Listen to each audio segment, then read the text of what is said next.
मसाजोगचे सरपंच संतोष देशमुख हत्या प्रकरणाचा कट रचल्याचा ठपका ठेवत वाल्मिक कराडवर मोका लावण्यात आला आहे. तरी वाल्मिकच्या अडचणीत वाढ होताच परळी पोलीस ठाण्यासमोर आंदोलन करणाऱ्या वाल्मिकच्या आईला चक्कर आली.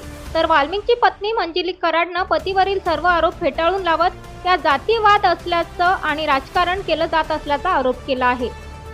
करून जे म्हणलं जाते ते पूर्ण थांबवलं जावं. ते कुठल्याही त्याच्यामध्ये ते काही तथ्य नाहीये, ते कुठल्याही ह्याच्यामध्ये दोषी नाहीयेत. हे सगळं प्रूफ झालेलं असताना सुद्धा जर एखादं आंदोलन करून जर तुम्ही वेटीस धरून जर एखाद्यावर जर जाणून बुजून जर आरोप टाकत असाल तर हे चुकीचं आहे आणि हे पूर्णपणे थांबलं जावं. काय वाटतं कशामुळे केलं जातं? कशामुळे केलं जातं म्हणजे पूर्ण जातीवाद केला जातो याच्यामध्ये.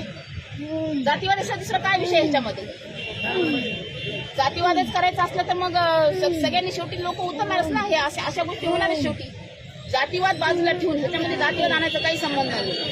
किती पण केलं तरी गुन्हेगाराला कुठलीही जात नसते. जी काय आहे ती व्यवस्था तपास आणखी सुरू राहावं.